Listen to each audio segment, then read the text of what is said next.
Nigeria, not one nation, trying to make us one won't work.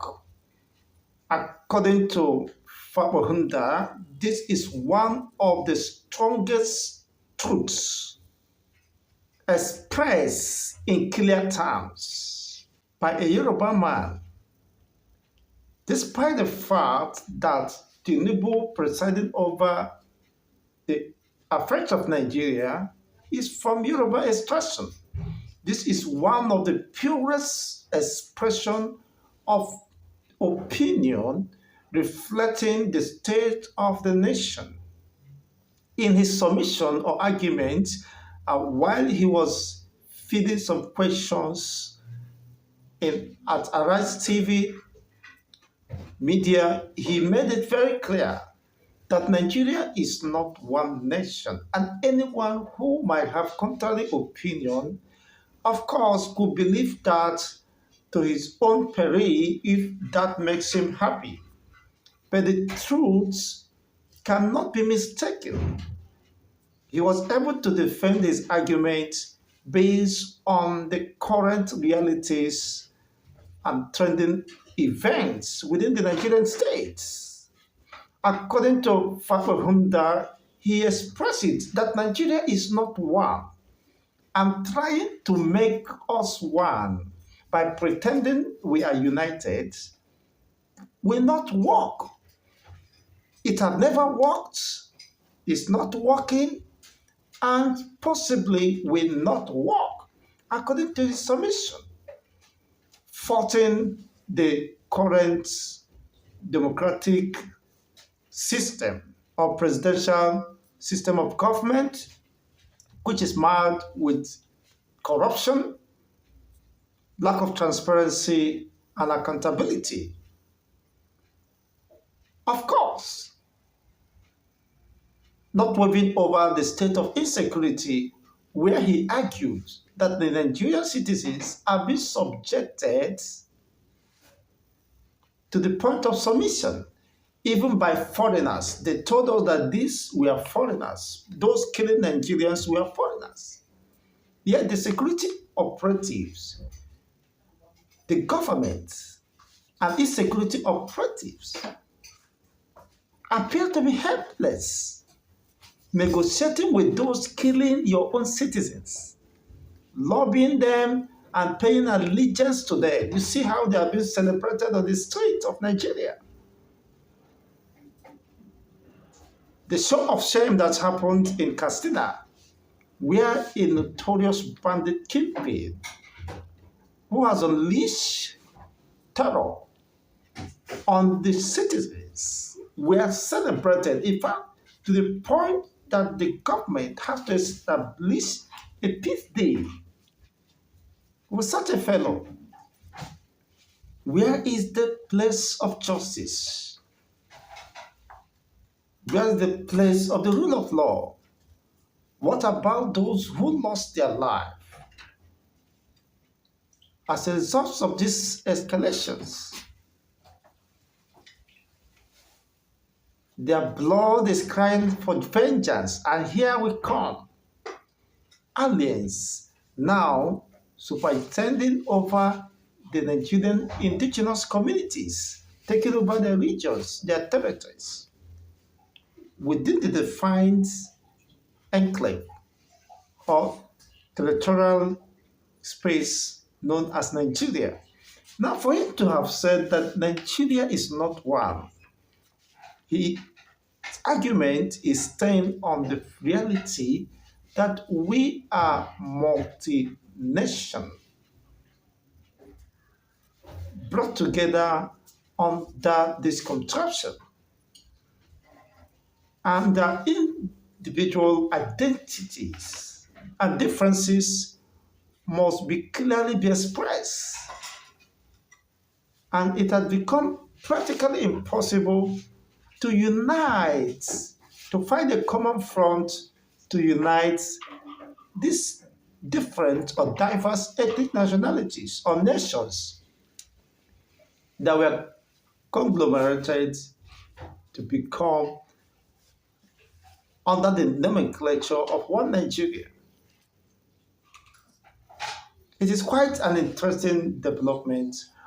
In contradiction to his position, we have another statement from the North, uh, Tanko Yakesa, who said that he is comfortable with the state Nigeria is today, that Nigeria is moving forward, that we should forget about the past, that he does not believe in regionalism, meaning he does not believe, an average northern politician does not believe in restructuring, citing that we have been there and we don't have to go back to regionalism.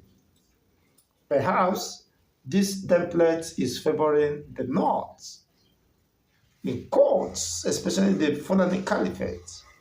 So they feel their interest is being protected with the way Nigeria is being run.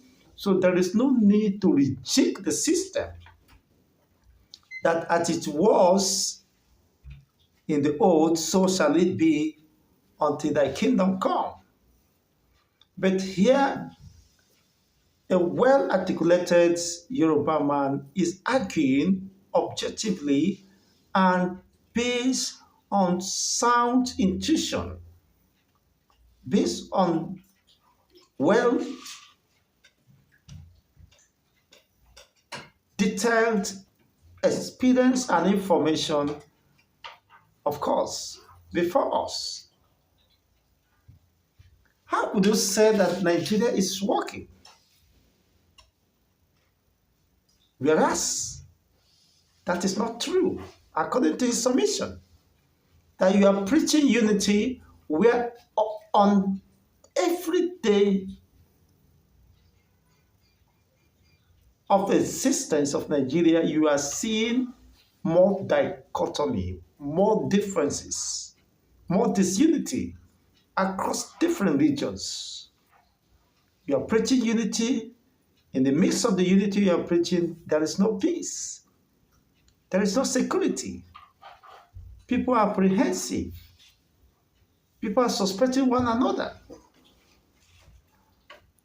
One nation or ethnic nationality are suspecting the other. So how could you establish the fact that Nigeria is working?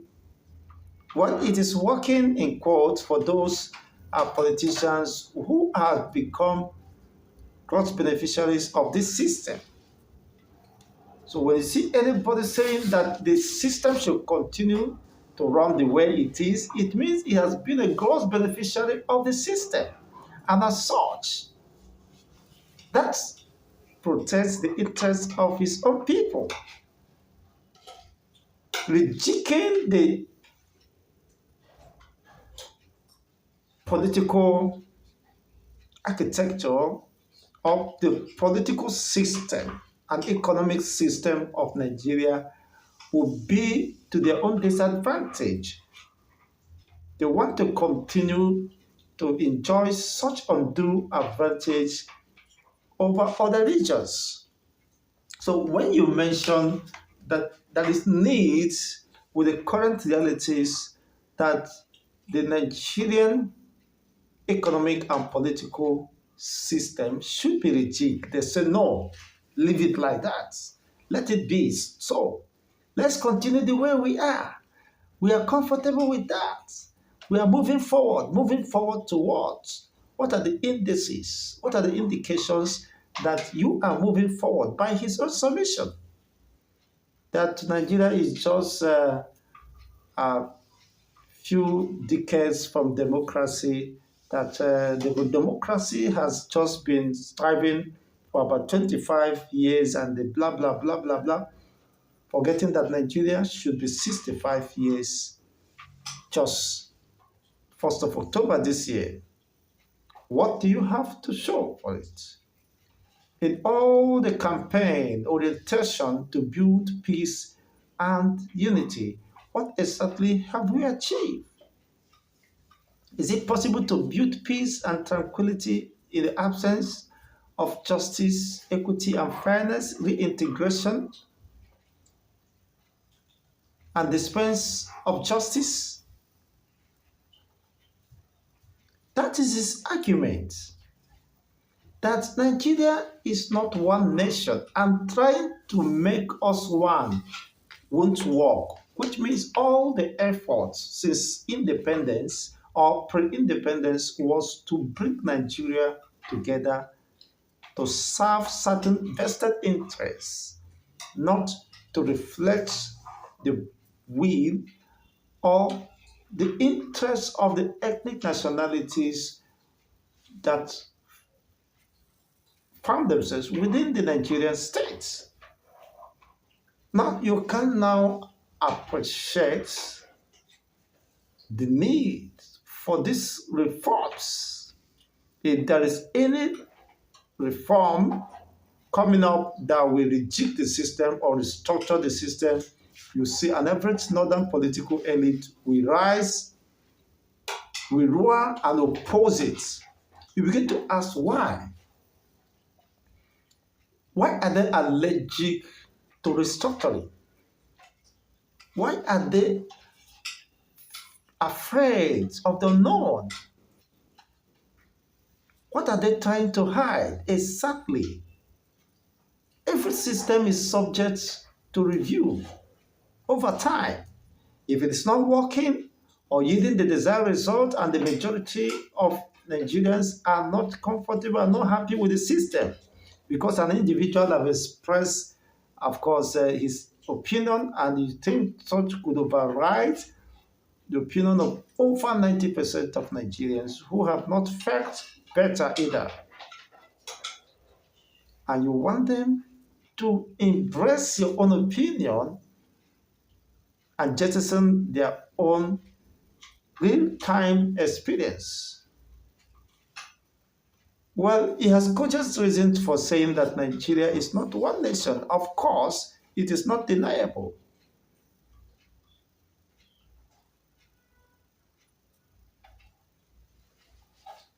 And he argued that the only thing that will make Nigeria work is returning back to regional or parliamentary system, where those in the position of leadership should be held accountable. They should be held accountable and responsible to the people. Not in this presidential system where you hardly hold the president or the government accountable. What the government does is to embark on expensive trip,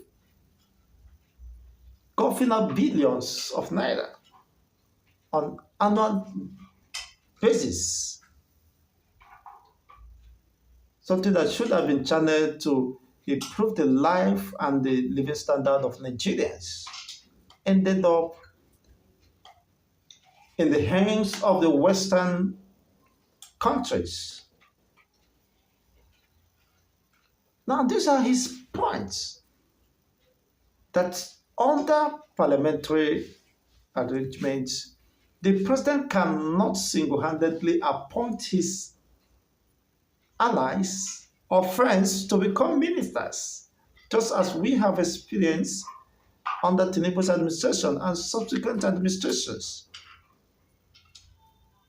They use that as political compensation.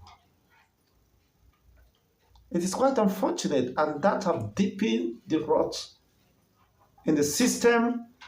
The corruption is being consolidated. You begin to ask, how do we move forward?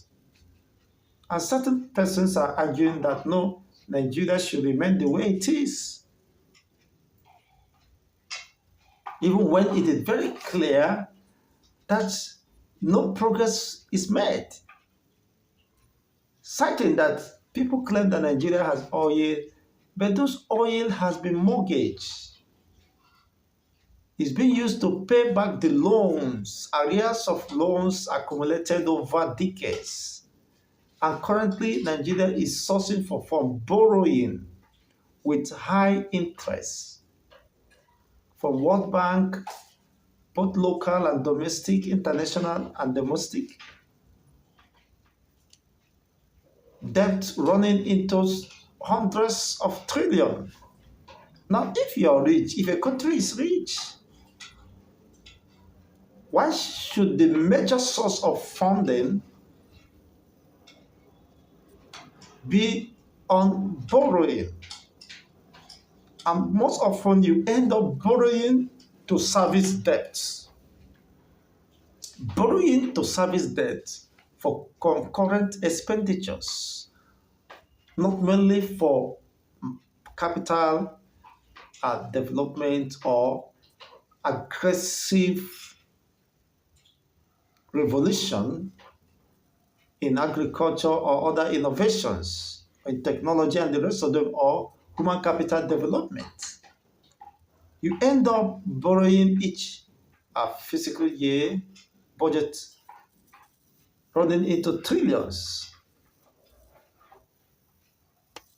where over 90% of the money to fund such budget largely lies on, of course, the highest bidder. And because of the desperation on the parts of the government and the pressure, they need to pay whatever they are asked to pay as lending rates, not minding the attended implication that might have on the Nigerian overburdened state. So you can now appreciate his own opinion or angle of expression. According to Tanko Yakasai, he said, well, corruption is a global phenomenon, insecurity is a global phenomenon. You shouldn't base your argument on that. Every country is having its own fair share of poverty and the rest of them. But the question to ask is, what are those nations doing?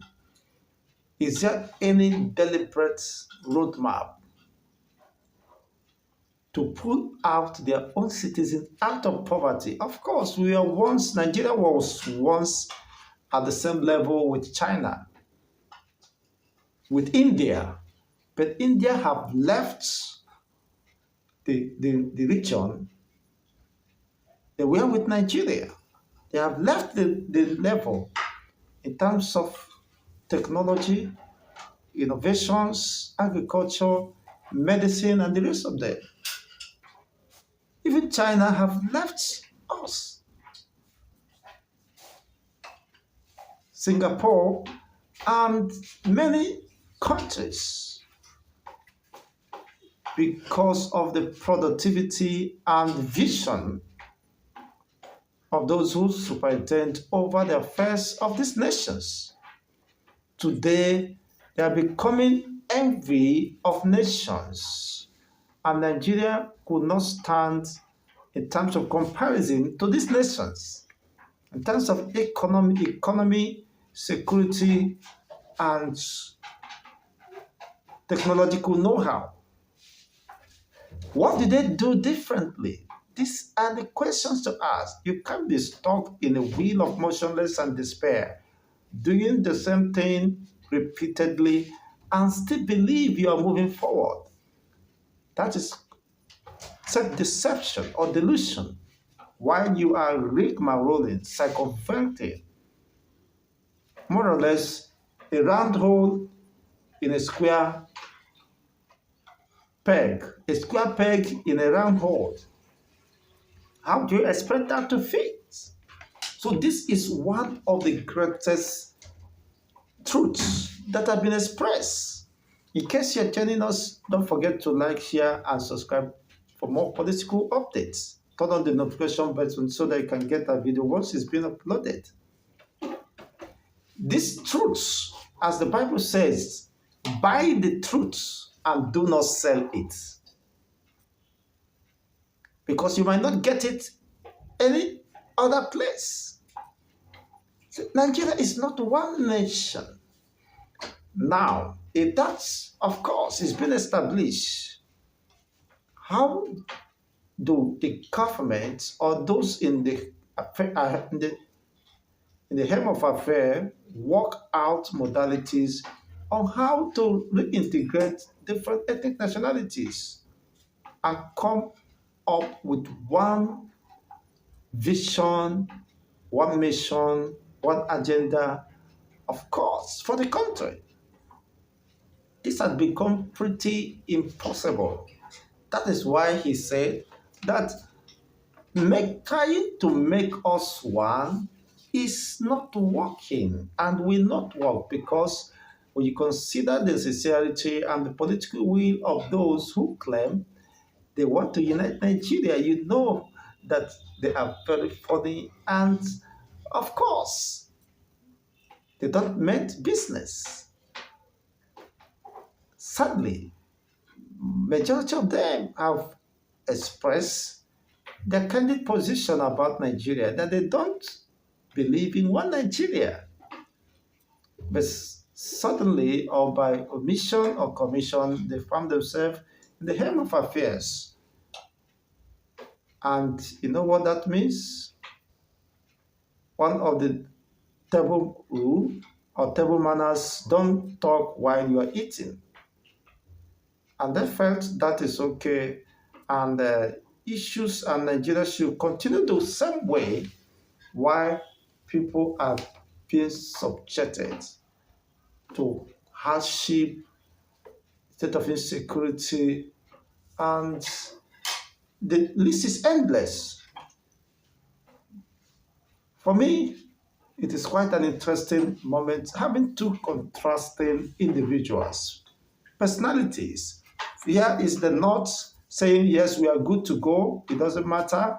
Let's continue this way while you continue to have exclusive dominance with obnoxious intentions. You can't be stuck in a wheel of motionless. And you said, of course, there is no need to return back to regional government, no need for restructuring under my foot, and the rest of them. Who are you deceiving? No, it's about time to ask questions. Why are they opposed to change? Anything that represents change, you see the North will be raising alarm, will be shouting, throwing their weight. What exactly are they trying to hide? What motive, what intention behind rejection and opposition of anything that has to do with change?